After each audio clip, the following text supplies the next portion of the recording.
Alors nouvelle édition sur l'offre de services Green Tech et Innovation où on voit toujours sur Innopolis relancer un peu le débat des startups. Alors aujourd'hui je reçois en premier Arnaud Dedieu qui est l'entreprise Walter et qui va nous parler un peu de cette démarche dans l'environnement. Alors explique-nous un peu le rôle de l'entreprise. Bonjour, et alors effectivement je suis Arnaud Dedieu, je suis responsable de développement de la société Walter. Donc on est une start-up issue du Centre national des études spatiales qui a été créé en 2018. Et donc nos équipes sont basées à Toulouse, Nantes et Paris. Et on est spécialisé, on aide les territoires à réduire leur pollution de l'air et leurs gaz à effet de serre, c'est-à-dire l'impact climat. Alors justement, c'est comment on peut proposer à une collectivité, donc Toulouse, le centre, le cœur du monde de l'aérospatial, bien évidemment. Oui. Mais alors, quel est l'apport d'une petite collectivité qui a des besoins pour comprendre son territoire ?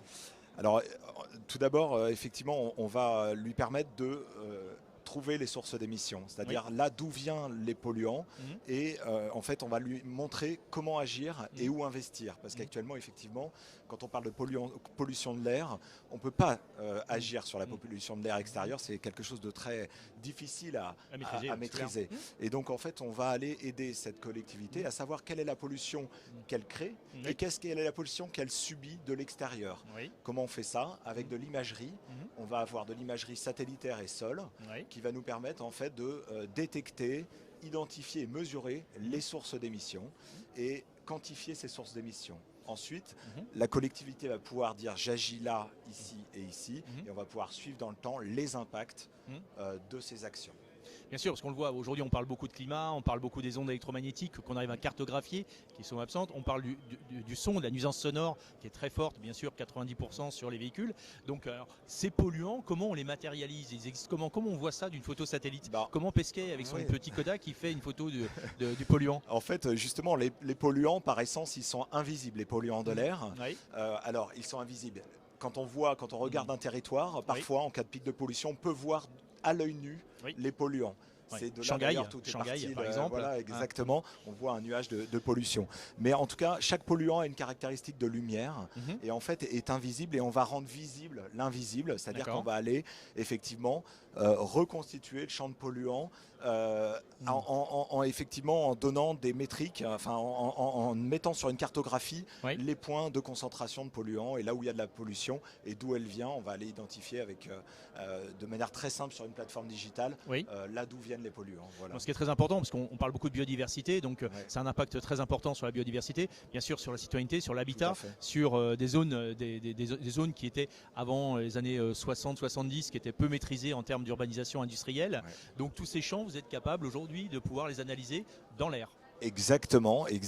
Et en fait, notre mission, notre but, c'est justement que les investissements soient les plus efficaces, effectivement, et que la qualité de l'air redevienne bonne, puisqu'il y a de nombreux, la plupart des 98% des habitants sur cette planète sont au-dessus des pics de pollution. Voilà. D'accord. Donc, Arnaud, merci beaucoup, et on va suivre avec grande attention Walter. Merci beaucoup. Merci, au revoir.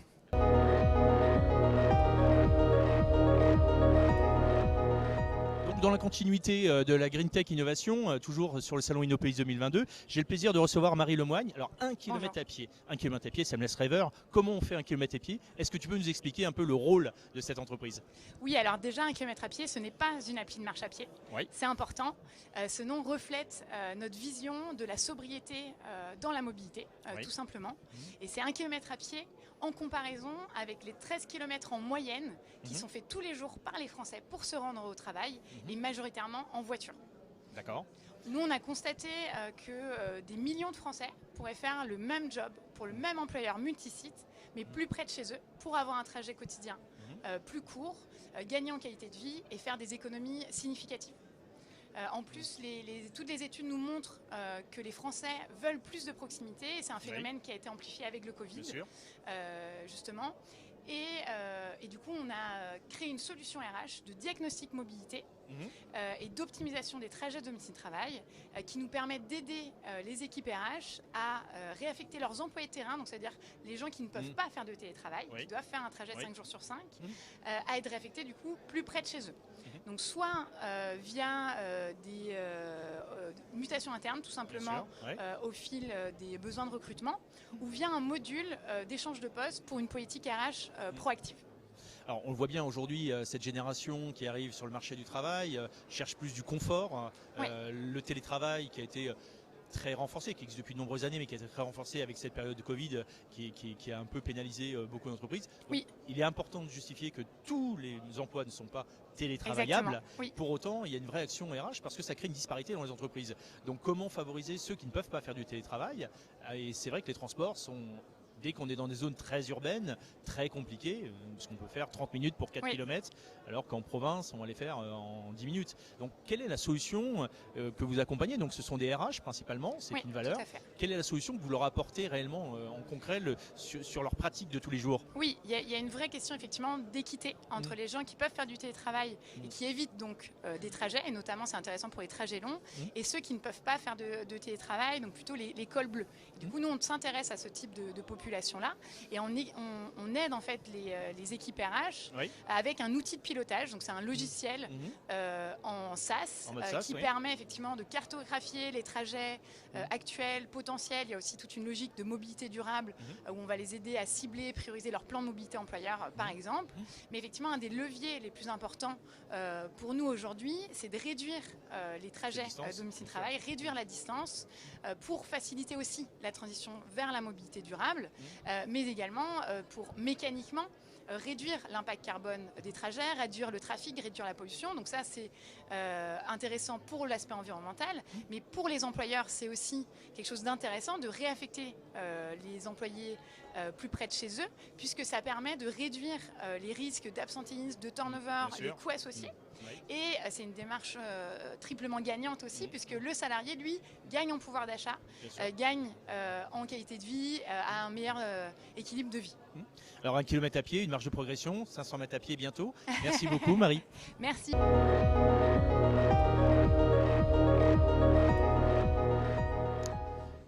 Alors Green Tech Innovation, toujours sur le salon Innopolis. Donc là, j'ai le plaisir de recevoir une entreprise nantaise avec qui on a déjà fait une publication lors du CES de Las Vegas il y a 3 ans, puisque c'était déjà une démarche qui était très prégnante. Et là, donc aujourd'hui, je reçois Caroline qui va nous parler un petit peu Atmotrack. Alors, explique-nous un peu le rôle et l'essence d'Atmotrack. Oui, bonjour. Je suis Caroline Loury, je suis directrice commerciale et marketing chez Atmotrack. Notre start-up est en capacité de mesurer et de surveiller la qualité de l'air. Aujourd'hui, nous avons identifié des problématiques pour les collectivités qui sont de comprendre et de déterminer les sources de pollution de l'air sur leur territoire et de pouvoir réduire l'impact sur l'environnement et la santé des citoyens. Il leur est demandé par des réglementations imposées comme le PCAET de mettre en place des actions et de prendre des décisions. C'est là où justement nous on va leur apporter des outils, dont une solution globale clé en main qui intègre le capteur qui va être le moyen de mesure, qu'on peut positionner en fixe ou en mobilité. En mobilité, oui. Voilà. Alors ce qui est important la mobilité, parce que souvent, on a des capteurs qui sont fixes. Pour autant, la nuisance sonore, la nuisance de pollution de l'air, etc., sont des éléments en mouvement. Donc, de pouvoir les cartographier en mouvement, c'est quand même un des gros avantages de l'Atmotrack. Exactement, c'est une de nos valeurs ajoutées et surtout d'être en hyper local et en temps réel. Aujourd'hui, justement, nos capteurs sont connectés à notre plateforme de données qui permet de mettre en place un observatoire et de savoir à l'instant T ce qui se passe sur le territoire. Oui. Sachant qu'on n'est pas dans une linéarité, hein, on sait que par exemple un événement, récemment sur Angers, on a eu un événement assez important qui sont les accroche-cœurs, donc ça génère forcément une disparité et elle n'est valable que pour autant 3 jours. Donc d'avoir la possibilité d'être en mobilité, c'est quand même un élément important pour les collectivités. Donc comment vous adressez les collectivités? Vous passez par l'observatoire du territoire ou ce sont les collectivités qui vous adressent? Alors, c'est les collectivités qui nous adressent, soit par leur démarche volontaire dans le cadre de leur politique environnementale ou de santé publique, ou alors nous allons les rencontrer, les démarcher, comme au salon Innopolis, où c'est des moments de rencontre pour justement pouvoir parler de leurs problématiques et de trouver et adapter des solutions. La nôtre étant agile, de par la petitesse du capteur évidemment, mais aussi fiable puisque nos données sont maîtrisées. Et puis on va jusqu'à leur permettre de communiquer auprès de leurs administrés avec notre application citoyenne. Bien sûr. Donc ça c'est un élément important. Alors moi je suis assez content de retrouver Atmotrack après 4 ans, du CES de Las Vegas au salon Innopolis, donc sur une grande quantité. Merci Caroline. Merci.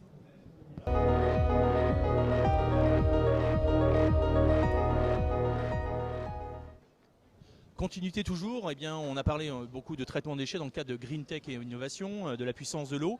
Aujourd'hui, on va parler un peu de revégétalisation de cet environnement urbain. Et pour ça, j'ai le plaisir d'accueillir Elodie de Urban Canopy qui va nous parler un peu de son projet et de le projet qu'elle porte pour justement rendre nos villes plus agréables, plus denses et plus résilientes. Tout à fait. Ah, Donc et plus respirable. Donc Oui. en effet, nous, notre but, c'est de rafraîchir les villes par le végétal. Partout, on n'a pas de solution en fait où mettre de la pleine terre. Donc par exemple, les espaces très bétonnés, minéralisés, avec des réseaux souterrains, problématiques de charge, béton, parking, etc. Courvoisis.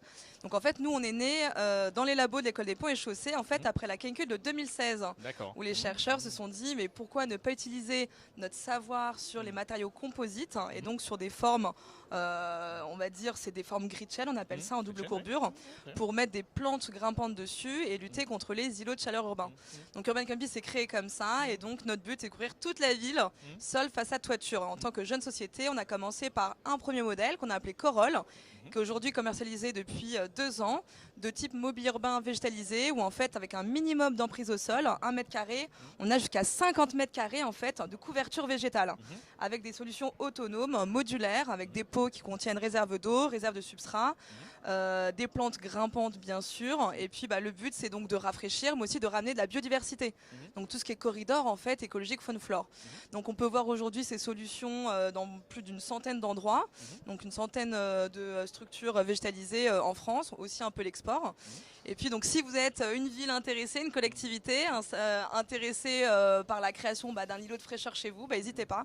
On est là pour vous aider à remettre du végétal. Justement, en fait, souvent, ce qui s'est passé dans les territoires, on s'est aperçu que lorsqu'on voulait végétaliser, on n'avait pas la capacité à gérer, puisqu'on n'avait pas forcément le bon choix des plantes. Alors moi qui suis angevin, où on attache beaucoup d'importance à nos mètres carrés de territoire, comment sur un espace minéral, on peut apporter donc ces îlots, donc en implantant un mobilier urbain, mais aussi l'entretien. Donc vous intervenez en tant qu'aménageur, en tant que conseil, ou uniquement sur la fourniture des produits? Alors en fait on fait un petit peu tout, on fait la conception, l'installation et aussi l'entretien pour ceux qui le souhaitent.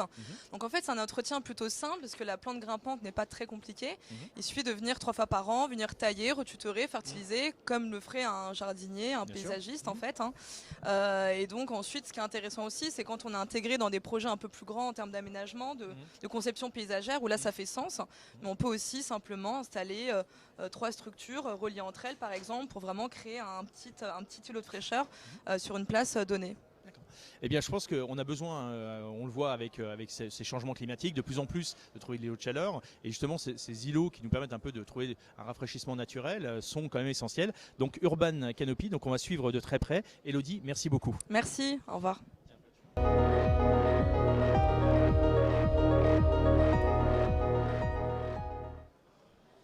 Continuité de cette journée donc sur Innopolis édition 2022 avec justement l'offre de service Green Tech et Innovation.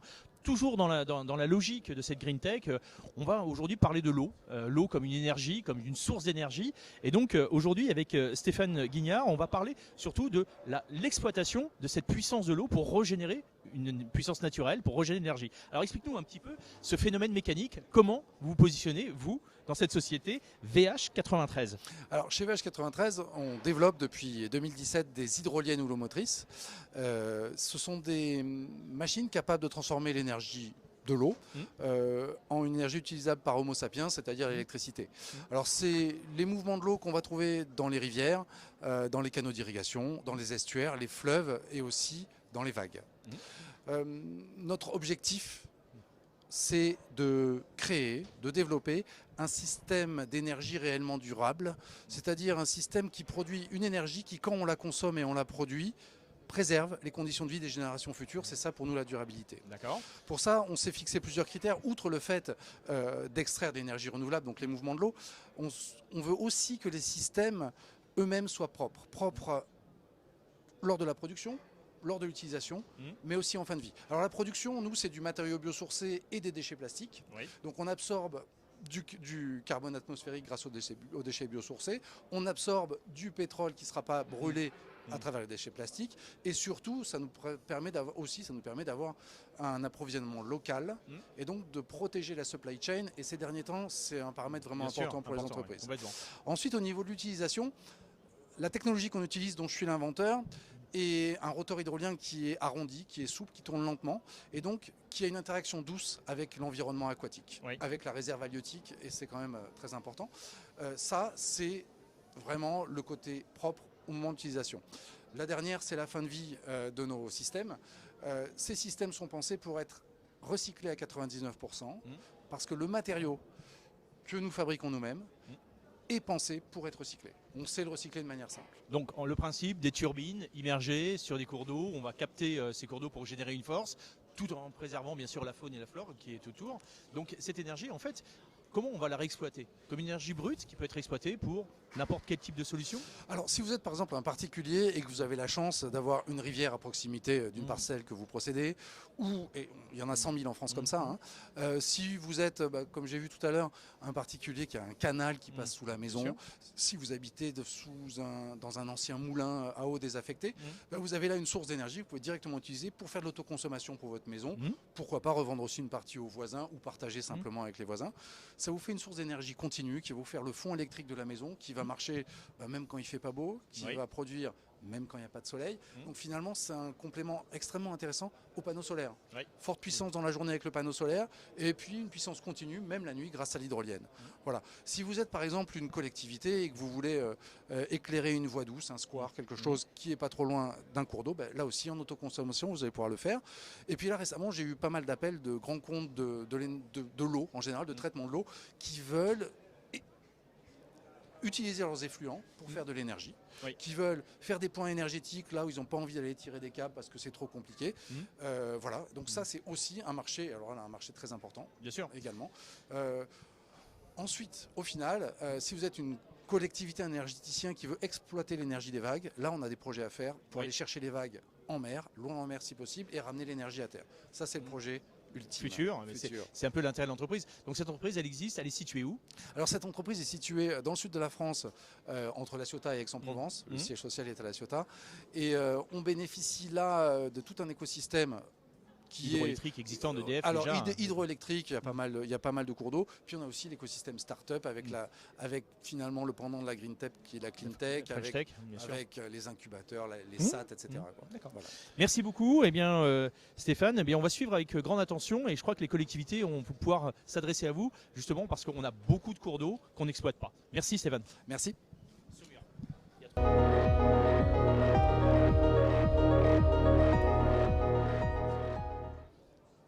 Donc Green Tech Innovation sur le salon Innopolis, donc une action un peu collective. Alors on parle beaucoup d'environnement, on a parlé beaucoup de déchets, on a parlé beaucoup, mais avant tout recycler, faire durer, c'est une tendance, on n'a pas toujours la possibilité de le faire. Alors surtout dans un univers qui est particulier en France, dont on a abordé. Donc là j'ai le plaisir de recevoir Nathan Hamelin, donc de Lormoto, où justement vous redonnez une seconde vie à ces voitures, qui ne sont pas les voitures de collection, mais qui sont les voitures de tous les jours. Alors quelle est l'action, cette démarche française de Lormoto?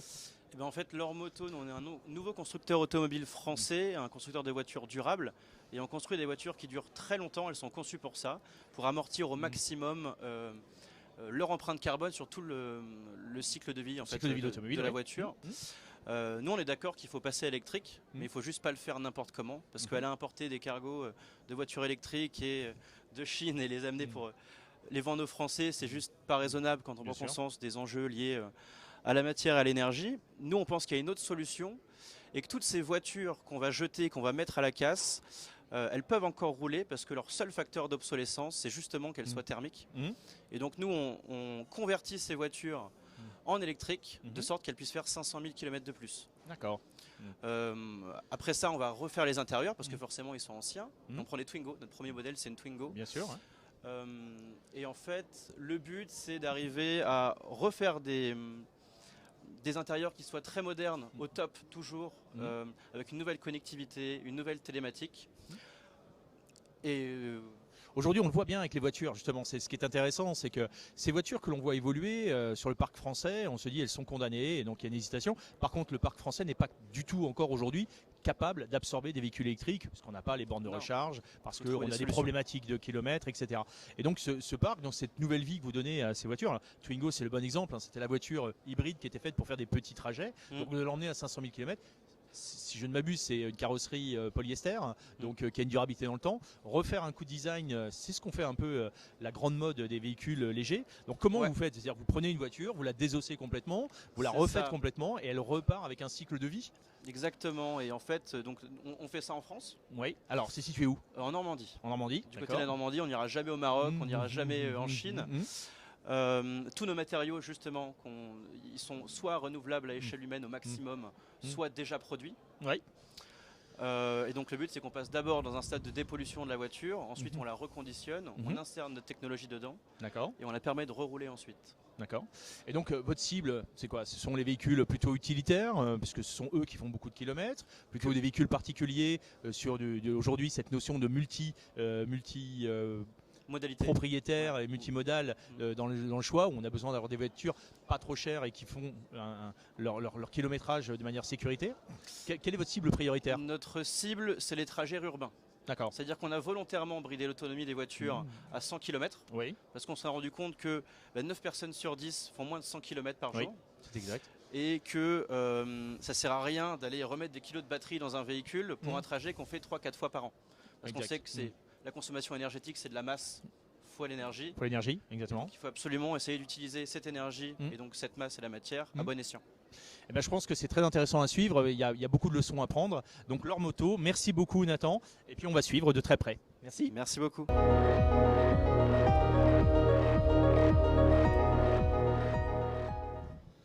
Alors on continue avec Green Tech Innovation, toujours sur le salon Innopolis 2022, édition 2022. Alors aujourd'hui j'ai le plaisir de recevoir Loïc Desjacques, Mersen. Alors Mersen, on parle de déchets, on parle d'environnement, de Green Tech, c'est des solutions importantes. Alors quelle est votre mission? C'est quoi le cœur, l'ADN de l'entreprise? Alors Mearsense, on est la solution Green Tech clé en main pour les collectivités, pour leur permettre justement de mieux comprendre l'environnement et l'impact de l'environnement sur la santé de leurs citoyens. Et donc pour ça, on passe par l'analyse de l'air qu'on respire, l'eau qu'on boit, les nuisances sonores, mais aussi les UV, les ondes électromagnétiques et les pollens. D'accord, donc on prend le panel complet de l'environnement et on en fait quoi? Exactement, et justement ce panel en fait représente l'exposome, donc vraiment l'addition de tous les facteurs qui ont un impact potentiel sur la santé des individus. Et donc qu'est-ce qu'on en fait? Déjà on analyse pour comprendre quelle est la situation de l'environnement dans un lieu donné, donc pour la collectivité, une ville. Et ensuite on identifie quelles sont les sources potentielles de cette pollution et surtout on vient trouver les solutions à apporter aux donneurs d'ordre, aux décideurs, pour combattre ce problème et garantir la santé et le bien-être de leurs citoyens. Alors ça se passe comment? Ce sont des capteurs qu'on vient positionner dans des espaces clos, notamment sur la dégradation de l'habitat par exemple, ou dans des espaces ouverts. Donc c'est un ensemble de capteurs qu'on dispose pour pouvoir avoir une traçabilité des éléments? Exactement, ça passe par des capteurs, ça passe aussi et surtout par beaucoup de données modélisées. En fait, on agrège, on modélise des données à l'échelle mondiale et avec une précision à l'échelle de la rue. Donc ça veut dire qu'en tout point de la Terre, on peut vous dire quelle est la qualité de l'air par exemple à l'extérieur n'importe quand et on peut reconstruire des historiques pour mieux comprendre des effets cycliques, comprendre les expositions sur leur durée et donner les informations en temps réel et aussi en prédictif. On peut vous dire avec des systèmes d'alerte justement dire attention, dans 1 heure, dans 6 heures, dans 1 jour il va y avoir un pic de pollution et donc les mesures à prendre ce sont celles-ci pour garantir la sécurité et la santé de vos citoyens. Et on a aussi des capteurs qu'on déploie, notamment à l'extérieur, pour avoir vraiment une échelle hyper locale auprès d'un quartier, d'un lieu vraiment d'intérêt qu'on aurait défini avec les collectivités. Et des capteurs également en intérieur. Et donc là, on a vraiment tout le panel d'exposition d'une personne pour comprendre son exposition aux facteurs environnementaux et garantir au mieux sa santé et son confort. D'accord. Donc aujourd'hui, on est bien sur un système où on va faire de la collecte de données, on va apporter à la collectivité une sécurité sur des doutes qu'elle peut avoir, mais aussi de l'information sur de l'événementiel, puisque l'événementiel peut être un facteur perturbant, mais qui n'existe plus le lendemain, donc cette temporalité. Donc tous ces éléments, comment ça se passe? C'est la collectivité qui vous contacte, c'est vous qui êtes présent sur les territoires. Comment vous établissez ce lien? Alors, on a déjà toutes ces données en amont. Ces données dont je vous parle, on les a déjà aujourd'hui. Et donc, on les déploie auprès de nos clients. Et donc, c'est ensuite eux qui ont toutes les cartes en fait, en main pour prendre les meilleures décisions et garantir la santé et le bien-être de leurs citoyens. Ils peuvent également établir des plans de communication, de réassurance, ce qui est très important de nos jours auprès des citoyens pour montrer justement l'engagement fort des collectivités dans le fait de toutes ces questions en fait, d'environnement et de santé et de garantir justement cela auprès de leurs citoyens. Clairement, ce qui est important pour eux en termes d'attractivité. Donc je pense qu'on va suivre Nielsen avec beaucoup de soin et on retrouvera le site pour pouvoir se documenter. Merci beaucoup Loïc. Avec grand plaisir.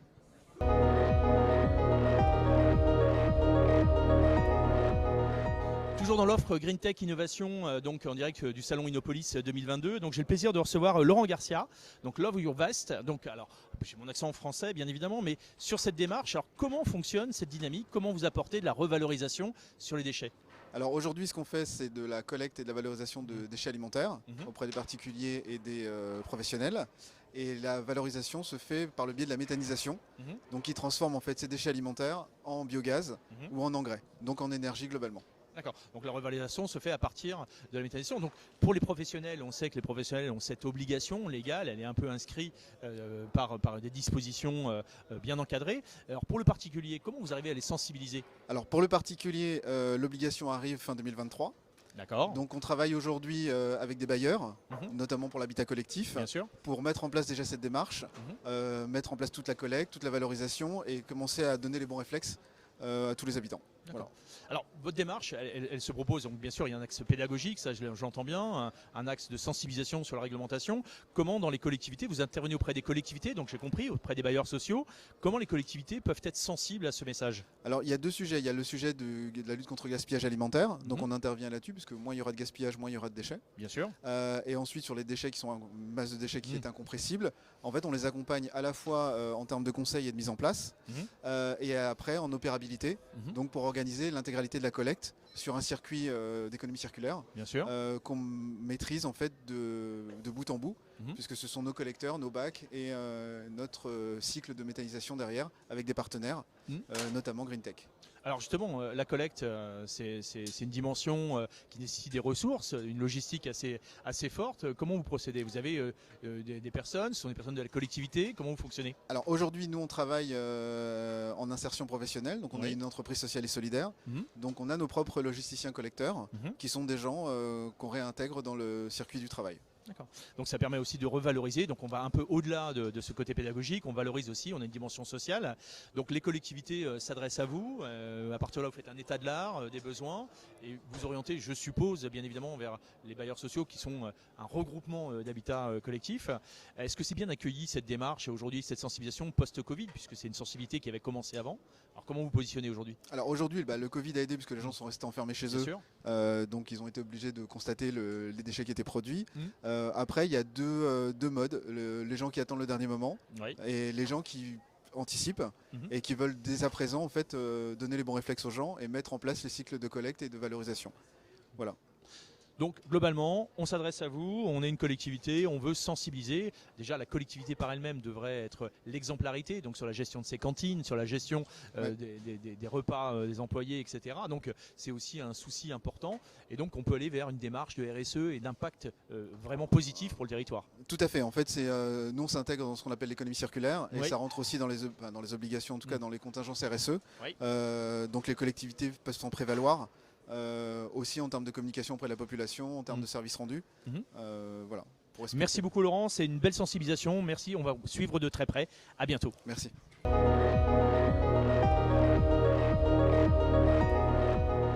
Green Tech Innovation, alors on continue toujours avec des startups qui ont une action profonde sur le territoire. Alors là aujourd'hui, je me retrouve avec Romain Boulier qui est donc de la société Trizy, qui a une action sur le traitement des déchets. Alors Romain, est-ce que tu peux nous expliquer un peu ta vision, la démarche que vous apportez sur le territoire?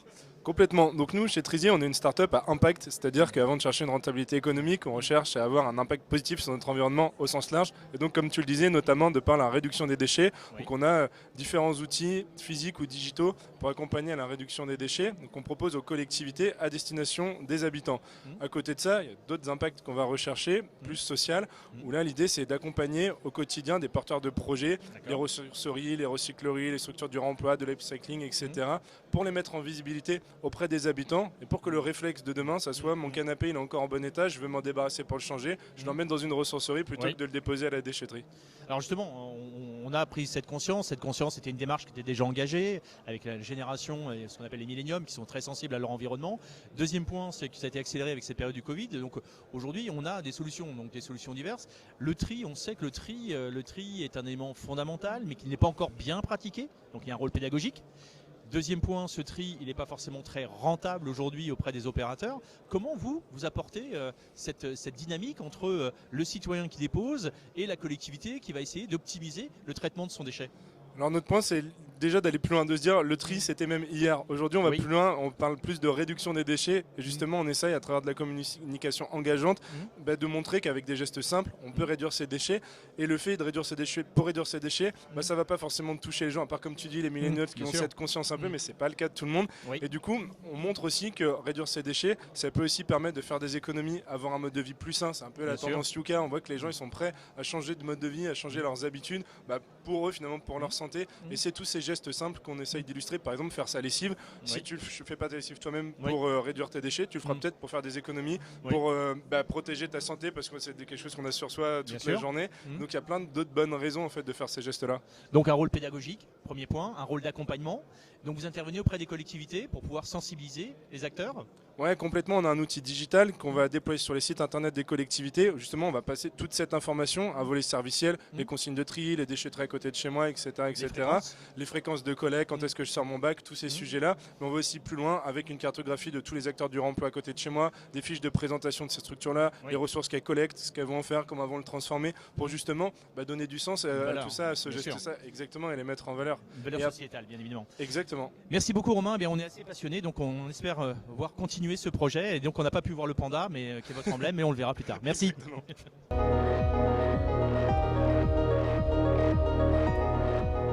Alors toujours dans la continuité de l'offre de service Green Tech Innovation sur le salon Innopolis 2022, donc j'ai le plaisir de recevoir Sébastien de l'entreprise Troyon. Donc on a parlé beaucoup depuis ces accompagnements de start-up de déchets, traitement de déchets ménagers, traitement de déchets industriels. Aujourd'hui, il y a un déchet qui est quand même significatif dans la part des ménages, c'est justement le déchet alimentaire. Donc auprès des collectivités, auprès des acteurs publics, bien évidemment, mais aussi des acteurs privés. Alors comment Trion apporte sa contribution sur la chaîne de traitement du déchet alimentaire?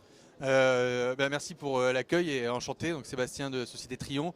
Alors déjà, qu'est-ce que c'est que ce biodéchet alimentaire? C'est une part importante de nos poubelles, c'est un tiers de nos poubelles à peu près, c'est plus de 10 millions de tonnes par an. C'est considérable, on le retrouve à tous les niveaux, chez des restaurants, des supermarchés, des ateliers de transformation alimentaire et bien sûr chez les particuliers, chez les ménages.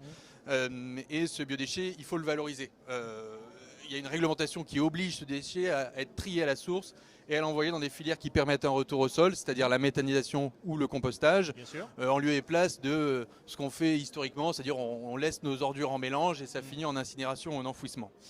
Bien, alors là-dessus, nous, Trion, on apporte, il y a peut-être deux éléments à retenir sur Trion. Le premier, c'est que Oui, la démarche, elle est complète en fait. C'est un peu ce qui est intéressant, c'est que votre démarche, c'est pas uniquement une démarche d'audit, c'est aussi un côté pédagogique, je suppose. Oui. Non mais cool, c'est pas continue. Faut le faire dans l'autre sens, continue. Voilà. Alors du coup, il faut savoir que sur ce biodéchet alimentaire, il y a un goulot d'étranglement sur cette filière qui est la capacité de traitement, la capacité à valoriser ce biodéchet. On sait faire de la sensibilisation, de la collecte, mais où l'emmener, où le valoriser. Chez Trion, il y a deux éléments à retenir, deux choses qu'on peut retenir de Trion. Le premier, c'est qu'on on développe une solution de méthanisation à petite échelle dédiée aux biodéchets alimentaires. C'est intéressant, pourquoi? Parce que ça nous permet de positionner les installations de valorisation au plus proche des villes et des agglomérations, c'est-à-dire là où est produit le biodéchet alimentaire, alors que historiquement ça se faisait plutôt à la campagne, mais à la campagne on fait des résidus agricoles et pas des déchets alimentaires.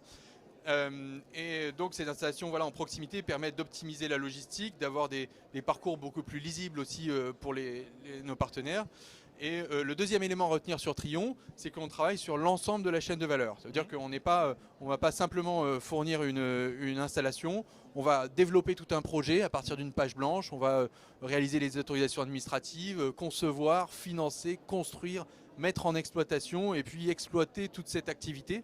Et associé à ça, on propose aussi des services de sensibilisation auprès des producteurs pour apprendre à mettre en place le tri et à bien le faire, et des services de collecte associés sélectifs pour récupérer ces biodéchets auprès des partenaires pour les amener sur le site. Donc là, on voit bien, on est bien sur une action sur laquelle il y a un grand sens de la pédagogie, donc c'est vraiment important. C'est aussi le rôle des acteurs politiques, justement, de sensibiliser et d'être dans l'exemplarité. Alors merci beaucoup Sébastien, je pense que là, on a une sensibilité forte qu'il va falloir développer auprès de Trion. Merci, à bientôt.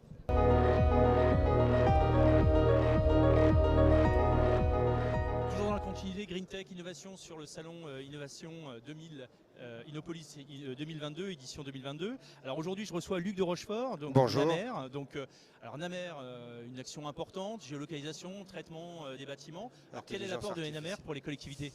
Bonjour, ravi de vous rejoindre sur le salon Innopolis. Donc NAMER, c'est une société qui travaille avec les collectivités et qui leur fournit de la donnée géolocalisée pour caractériser le parc immobilier. Oui. Avec cette donnée géolocalisée, on va pouvoir déterminer quel est le gisement d'économie d'énergie sur ce parc immobilier, quels sont les travaux qu'on peut adresser à ce parc immobilier pour l'emmener dans sa transition écologique, quels sont les coûts de ces travaux, oui. Quelles sont les aides éventuellement qu'on peut mettre en face, et puis les artisans géolocalisés, de telle sorte que cette donnée soit actionnable. L'objectif, c'est de favoriser la transition énergétique du parc, que ce soit le parc tertiaire, le parc public ou le parc résidentiel, collectif ou individuel, et d'avoir une information qui puisse être analysée à la maille du territoire, de l'information macroscopique, mais descendre aussi sur des échelles plus fines à la maille de l'adresse et avoir pour chaque bâtiment des scénarios de travaux avec des coûts, avec des aides et des artisans. Et puis également d'autres thématiques peuvent être adressées comme l'exposition du parc immobilier aux risques écologiques et naturels, aux aléas climatiques sévères, aux évolutions climatiques. On a différents scénarios qui sont algorithmés avec les scénarios du GIEC. Et puis également le potentiel de solarisation des toits qui est un vecteur important de transition écologique du parc immobilier, avec à chaque fois des scénarios avant et après rénovation sur les kilowattheures économisés, les euros économisés et puis également toute l'amélioration en termes d'impact carbone. Alors justement, comment se passe un peu cette démarche ?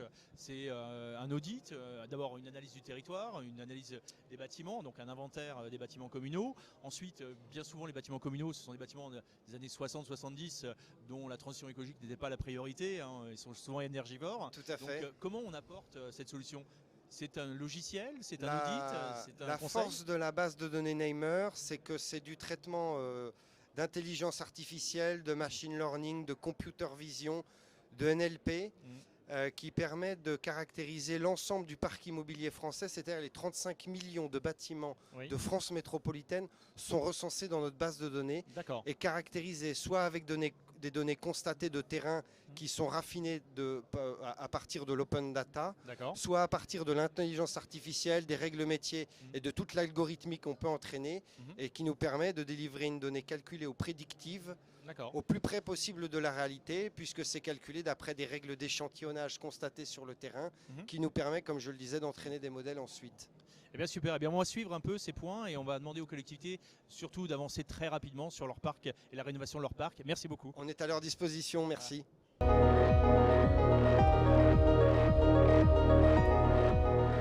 Toujours sur la Green Tech Innovation en direct du salon Innopolis 2022. Donc on continue avec ces startups qui innovent pour notre territoire. Donc j'ai le plaisir de recevoir Renaud d'Adbike qui va nous parler un petit peu de son action. Alors aujourd'hui, vélo cargo, on les voit de plus en plus dans nos rues. On parle toujours de la livraison des derniers mètres. Alors comment se positionne Adbike pour le territoire ? Aujourd'hui, Adbike vient proposer plusieurs types de produits pour le transport effectivement à vélo. On a 3 types de produits qui viennent se mettre sur des vélos. Donc soit c'est des accessoires qui viennent transformer un vélo normal en triporteur. Donc un accessoire qui vient se mettre à l'avant du vélo, qui vient transformer le vélo avec 3 roues. On le transforme un 2 roues en 3 roues, ou à l'arrière pour le transformer en 3 roues mais les 2 roues arrière. Et ça apporte pas du tout les mêmes choses. Quand on est à l'avant, on va apporter du dynamisme et on va pouvoir continuer à se faufiler en ville très rapidement. Et à l'arrière, on va apporter de la stabilité. Donc ça va plutôt être adapté à des personnes qui ont besoin d'être rassurées. Et à chaque fois, sur ces produits qu'on vient rajouter sur les vélos, on peut y mettre des modules en fonction de ce qu'on veut transporter. Donc soit un bac pour transporter les objets, un système pour transporter des enfants ou un système pour transporter des animaux. Donc voilà, les 3 systèmes qui viennent se mettre sur l'avant ou l'arrière. Et ensuite, on a un produit complet, cette fois-ci un vélo complet, qui est complètement réfléchi pour les personnes qui sont novices à vélo. C'est hyper important ce point-là. C'est-à-dire qu'il est facile à utiliser, il est facile à monter dessus. Et derrière, encore une fois, on a des modules en fonction de ce que vous transportez. Donc on a un premier module qui est pour le transport d'enfants de manière extrêmement sécurisée. Donc à l'arrière, il y a les coques de sécurisation, les ceintures de sécurité, une porte pour monter, qu'aujourd'hui on commercialise et on est en train de faire des déclinaisons de ce même produit pour du transport de charge avec une caisse sécurisée. D'accord. Alors on le voit, moi j'ai vu sur Béthune Artois les vélos de collecte, notamment sur les composts pour pouvoir avoir une place. On a cette idée, on voit ces vélos cargo qui deviennent de plus en plus présents. Donc aujourd'hui, je prends mon vélo, parce que tout le monde a un vélo, je rajoute cet équipement, ce add-on qui vient se mettre directement, add-on, add-bike, donc ça me parle bien. Et donc je peux à partir de là pouvoir transporter des charges relativement facilement. Des vélos électriques ou des vélos traditionnels? On peut le mettre sur du vélo électrique ou sur du vélo traditionnel en fonction de ce qu'on veut. Et ou acheter le vélo complet, puisque notre troisième produit c'est un vélo complet, ou acheter le vélo complet. Alors une revalorisation aussi, tu m'as parlé de revalorisation, c'est des vélos fabriqués en France? Exactement, on est assemblé en France et on travaille énormément pour faire revenir des pièces de vélo en France. Parce qu'aujourd'hui c'est extrêmement compliqué de trouver des freins en France. Et on travaille avec des sous-traitants français pour commencer à faire des freins français. D'accord. Eh ben, en tout cas il faut le faire parce qu'on veut toujours acheter français à un prix intelligent. Donc merci beaucoup et Renaud, et puis à bientôt, on va suivre de très près. Merci beaucoup.